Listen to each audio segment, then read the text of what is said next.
Dr. Vijay Kumar, Sri Rangarajan, Sri M.S. Srinivas, Sri Jagat Rao, the real Anjaneya of this organization.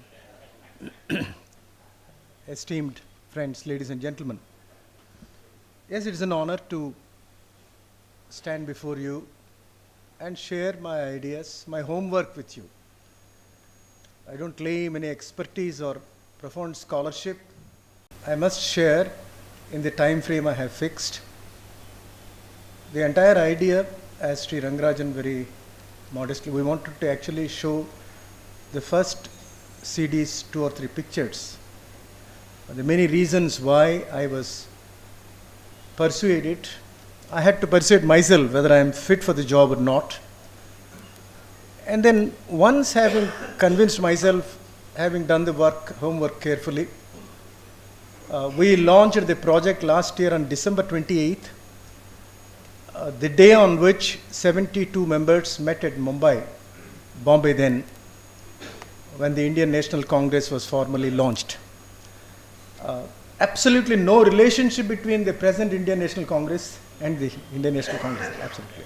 Let us remember that. Let's be honest about it. No comment on the present Congress. But then why we chose that day, December 28th, was, we thought it was most appropriate to recall the wonderful work. I repeat, it was done by Sir Alan Octavian Hume, an Englishman. And then, as Mahatma Gandhi and Gopal Krishna Gokhale later said, if it was not done by an Englishman, the Indian National Congress would not have been born. Because others would have been put in jail. I was reading only a few days ago a very interesting piece that when Hiren Mukherjee was brought here and was made professor at Andhra University, such an outstanding man. I heard him personally, I met him. He was one of the most marvelous speakers I have heard. His English, his knowledge, his profundity.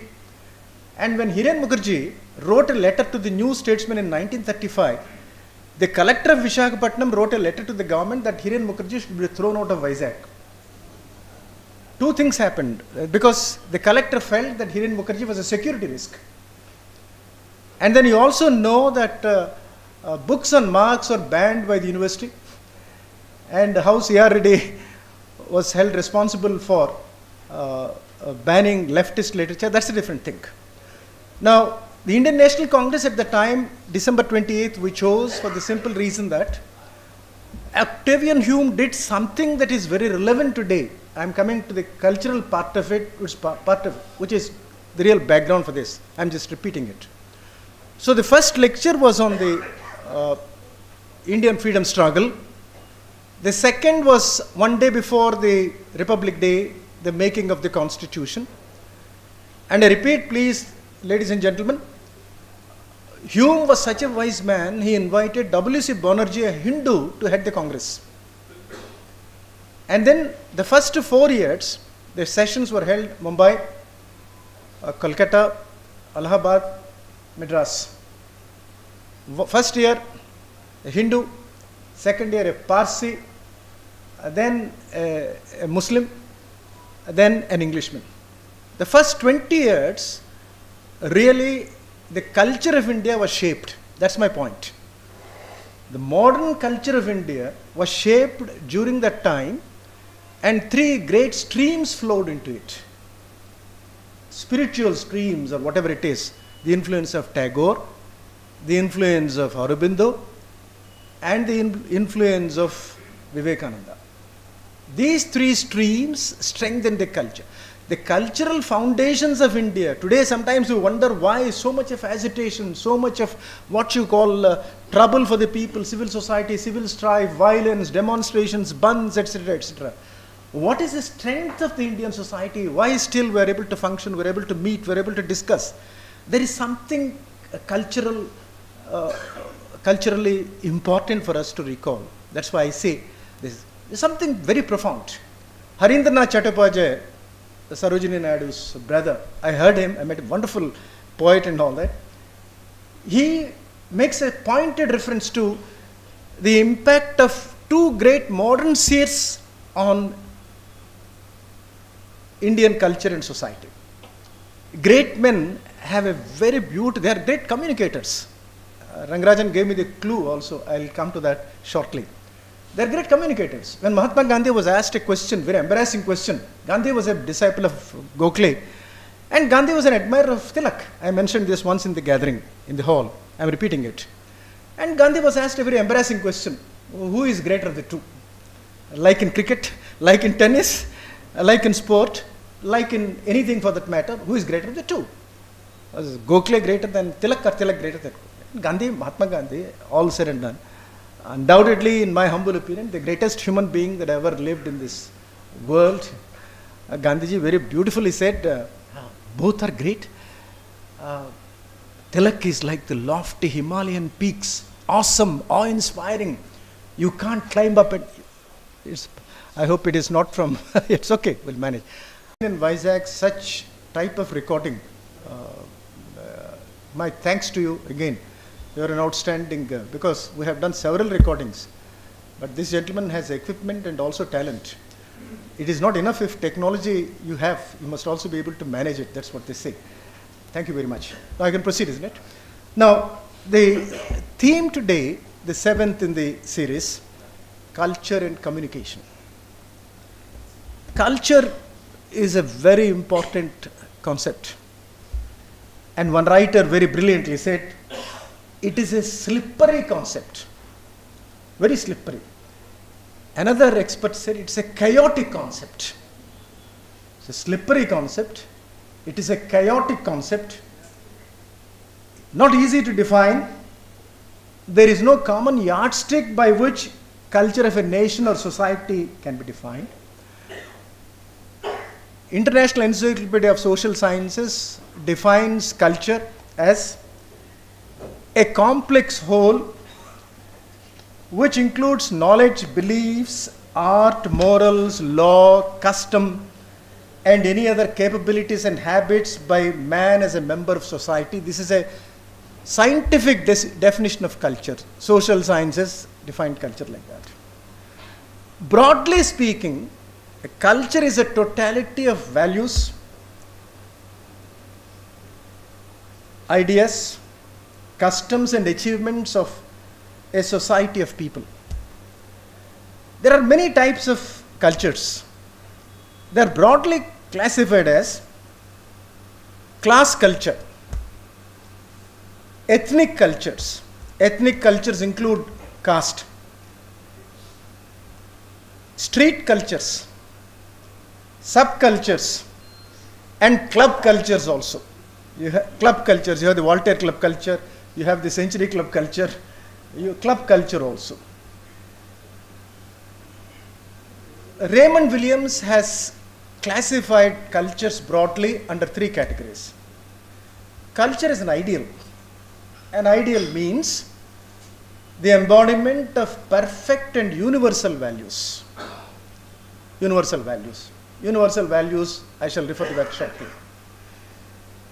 Secondly, culture is a documentary. A reference to traditions.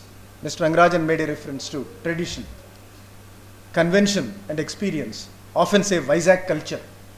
I very proudly say I don't belong to this place. Often I say something about this culture, but then when somebody asks a question, why do you overstate the point? I said this is one place where not a single communal clash has taken place in the entire country. That's something great. Touch wood. Not a single communal. And believe me, I was a witness to the contribution of Anglo-Indians of that area. Wonderful people, what they contributed through sports. I have been a witness to the contribution of Muslims, enormous contribution to the culture of Vizag. The contribution of various regions. Everybody feels very secure in Vizag. And that is why I proudly said, when I had come here 55 years ago, 57 years ago, people used to say Vizag is an Indian microcosm. You see mini India in Vizag. Today I proudly say, whenever I go out, I say, India should be an extrapolation of Vizag. If India is like Vizag, it's not, that is culture. That is culture. Now, culture as an ideal, culture as a documentary, culture as a social concept, a way of life, the feelings, attitudes of social groups. Culture is a shock absorber. Culture is the mother of ideas, the mother of all institutions. The mother of ideas, the mother of all institutions. I was fascinated by the wonderful, whether you agree with him or not, some people say he's not very scientific, he's more emotional, he's more rhetorical.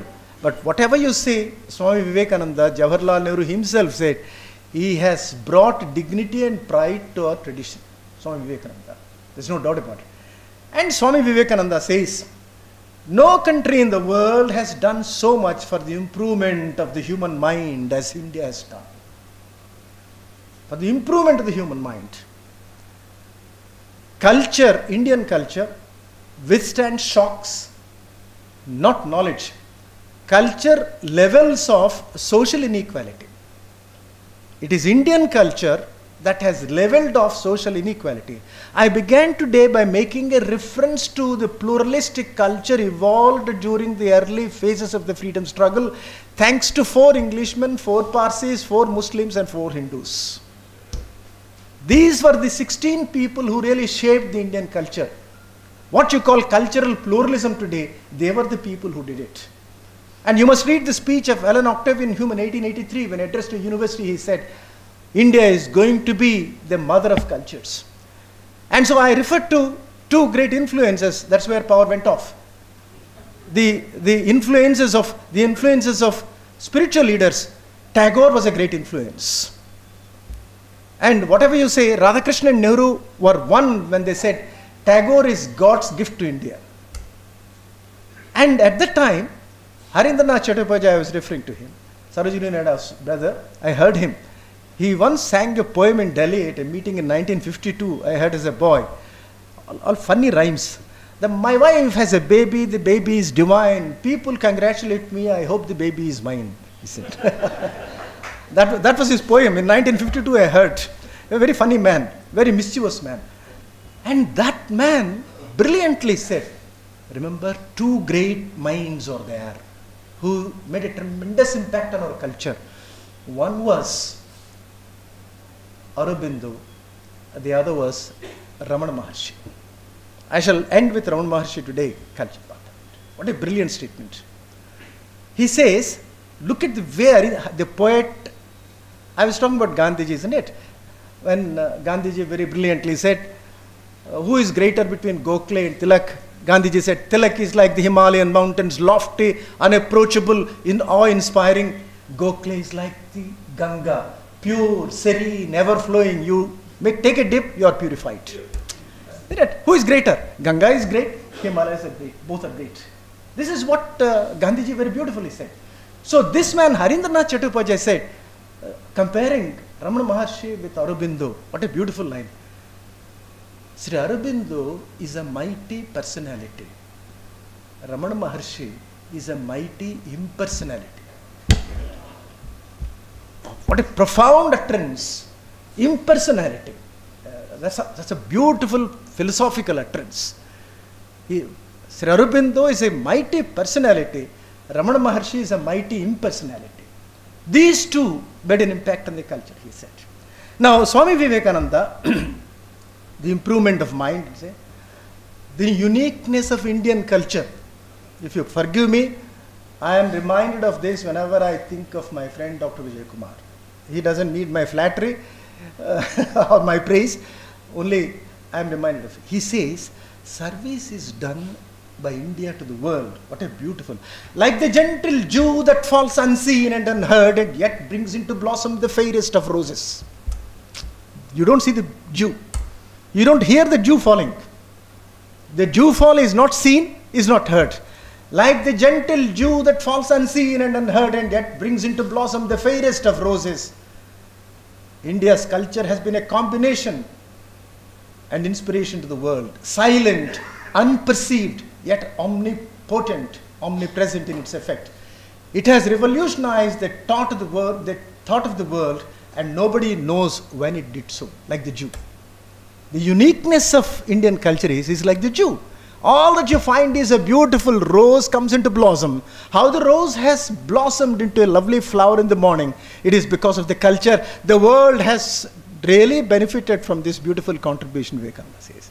Now let us come to the more agnostic, more rational, scientific thinker, Jawaharlal Nehru. I mentioned this, you will forgive me for saying this again. I mentioned this on a different occasion. Jawaharlal Nehru's beautiful essay on Indian culture and tradition, I am very fond of quoting. Nehru said, the culture of the people must have roots in the nation's genius. What is the genius of India? It must smell of the soil and draw its inspiration from its past history. It must be live and growing in response to new conditions and flexible enough to adapt to them. Ladies and gentlemen, S. Gopal wrote a beautiful chapter on Nehru and Radhakrishnan. Calls both of them transformative figures. Transformative figures. I mentioned Hiren Mukherjee's name. One of the great lectures Hiren Mukherjee delivered, he said, the culture of South India has been embellished by 3 R's. Hiren Mukherjee came from the north. He said 3 R's. Rajaji, Radhakrishnan and Raman. Raman the scientist, Radhakrishnan the philosopher, Rajaji the pragmatist. Combination history. Similarly here Nehru says, the basis of Indian culture, who laid the foundations of Indian culture? He says, long ago Buddha taught us this lesson. It was Gautama Buddha who laid the foundations of Indian culture according to Jawaharlal Nehru. Describing the richness of Indian tradition, Nehru says, I mentioned this, Indian culture and tradition have been influenced by 4 great religions. Nehru was not a believer in religion, in God, agnostic. 4 great religions, 2 that came from within and 2 from outside. The 2 that came from within, Hinduism stands for tolerance and assimilation. Buddhism stands for compassion. 2 that came from outside, first came Christianity, Thomas, AD 52, St. Thomas. Christianity for service and charity, then Islam for social equality and brotherhood. We can add Sikhism, one sacrifice for that. So religions have brought about a cultural synthesis in India according to Jawaharlal Nehru. Now therefore, from this we come to the most brilliantly written, though there are some parts which Mr. Ramachandra Guha very severely criticized, Amartya Sen's argumentative tradition. Amartya Sen, in his massive book, we organized a seminar on the book. Amartya Sen refers in his book, The Argumentative Tradition Indian. India is known for such values, among other things, as debate, discussion and gender equality. He says that in modern times, gender equality has been neglected, whereas in ancient times, gender equality was existed. And he says gender inequality is a social failure leading to other failures. Amartya Sen's emphasis. And Sen says, explaining the argumentative tradition, Amartya Sen extols the role of Buddhist councils and of Ashoka and Akbar in particular, 2 of the grandest emperors of India, in upholding discussion as a means of progress and pursuit of reason in governance. Public reasoning, public debate, dissent, disagreement, these are all the essentials of Indian culture according to Amartya Sen from Buddha to the modern times. The Nobel laureate, Amartya Sen says, tolerance, mutual respect and healthy public debate were regarded as eternally relevant values in the Indian tradition. Even the ancient Athenian civilization, shaped by Socrates, Plato and Aristotle, must have drawn inspiration from Buddhist teachers according to one school of thought. Amartya Sen makes a very interesting relevance. He says if the Indian culture was upheld by Buddha and his followers and later by Ashoka and Akbar, in modern times the music of Ravi Shankar, I am quoting him, the music of Ravi Shankar and Ali Akbar Khan, India's great musicians, that music has enriched our culture, he says. Ali Akbar Khan, me friend kadandi, your friend, Venkatrao friend. Thank you, Ali Akbar Khan, Ali Akbar Khan. And so when I was reminded of these 2 things, I said, it was Ustad Bade Ghulam Ali Khan who said in 1947, remember Bismillah Khan singing on the banks of Varanasi, of Ganga. And Bade Ghulam Ali Khan saying, if every house sings one classical raga a day, there will be no communal problem in India. He said it in 1947. He said it in 1947. And so I am particularly happy because when Ravi Shankar and Ali Akbar Khan are regarded by Amartya Sen as the champions of modern culture, the latest champion of modern culture, Dr. Balamurali Krishna's gift today, very coincidence, is a very happy thing.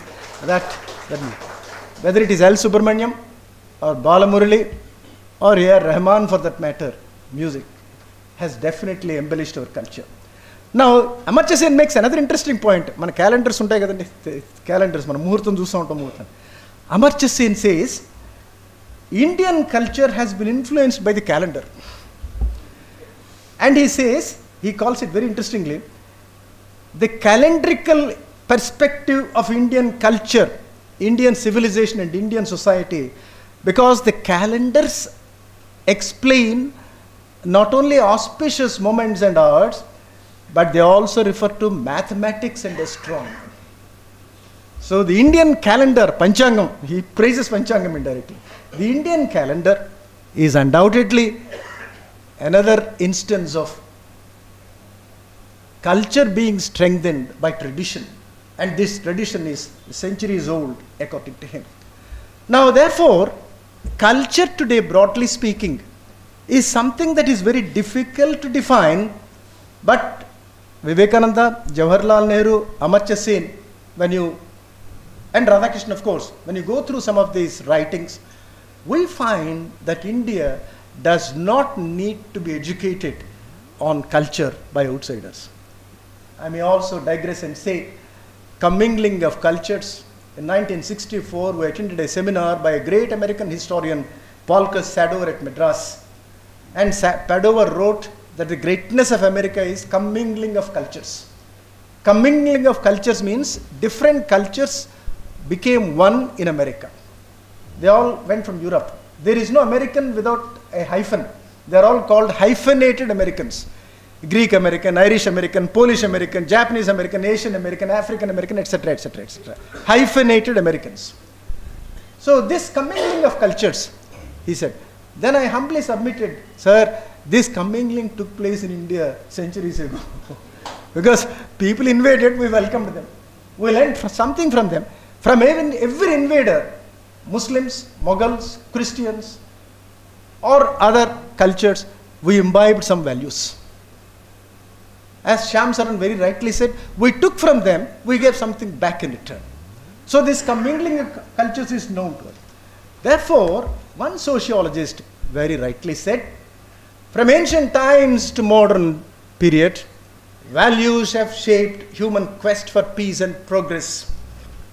And Solon, the sociologist, says, on a group of theories, one can establish a school or a university, but in a group of values, one can establish a new culture, a new civilization, a new way of living together. That is the meaning of culture. Now, if this is the meaning of culture, now who are the torch bearers of culture? Briefly, for 1 or 2 minutes, Dr. APJ Abdul Kalam has written a very fine book, Indomitable Spirit. He makes a reference to Radhakrishnan, that he says teachers are real torch bearers of culture. And teachers, especially, Radhakrishnan's qualification for a good teacher, Radhakrishnan, some of the speeches in the Andhra University must be, I think, rewritten or re-edited and then published again. He once told the students humorously, you take the advice of teachers, you feel inspired by teachers, but don't emulate them in practice. You do what they ask you to do, but not beyond that, he said. And Radhakrishnan said, a true teacher is one who is a perpetual seeker of integrity and universal compassion. Teachers must have love for teaching. And Dr. Kalam quoted this and he said that education is an endless journey through knowledge and enlightenment. And success in life depends upon, here again, Radhakrishnan and Abdul Kalam, they converge on this point, intensity of living. What do you mean by this is a wonderful phrase I wanted to understand. Intensity of living means you are totally absorbed in your pursuit. The best example, you'll pardon me, Roger Federer has been described as the second most respected tennis player. When I see, you will forgive me for saying, when I see Roger Federer or Sachin Tendulkar in action, forget about their failures, they are totally lost in the art. When you see a great singer or a musician, Amjad Ali Khan came and performed at Andhra University, at Kala Bharati, I think when C.S.N. Rasgaru gave the award, he was so totally absorbed in it. The outside world doesn't matter to him. A.R. Rahman, who received this award, he was asked in an interview a very interesting question. Mumbai is a very noisy place, very crowded place. How do you compose such music? How do you get the inspiration? Are you not disturbed? You know what? Rahman gave a beautiful interview in which he said, I go to my home, I go to my house, shut the doors, switch off the telephones, have my earphones and my systems on, and nobody in the world can disturb me. I get inspiration, I compose. This is a kind of meditation, a tapas of an artist. It is very wrong to say that Vizag is very... I was really amused when professors of Delhi University said, we will also produce Nobel Prizes if you give us good bungalows, air-conditioned comfort and all that. And people who really did wonderful work in physics and chemistry, botany and zoology in Andhra University brought fame, and also in English later. The people who worked without any facility, even without a fan for that matter, they worked. Therefore, for real pursuit of knowledge, Kalam says intensity is more important. And he quotes Swami Vivekananda. Ranganathananda's lecture on culture and enlightenment is a marvelous lecture. Ladies and gentlemen, I think Sitaramaya Garu also in Bhavan's journal, Bhavan's school, he is engaged. The lectures of Swami Ranganathananda, especially for management students who must organize, and he spoke in Vizag 2 or 3 times, he explains this. The philosophy of Vivekananda and Upanishads, Swami Ranganathananda summed up in 2 lines. He says, when we reach a level of culture, we will be able to obliterate, destroy the distance between work and culture, between religion and culture. Look at these 3 words. He says, first of all, work and worship. Work and worship. Second stage, work as worship. And is replaced by as. Third stage, work is worship. What a beautiful metamorphosis, transformation, ascent from the actual to the ideal. Work and worship, work as worship.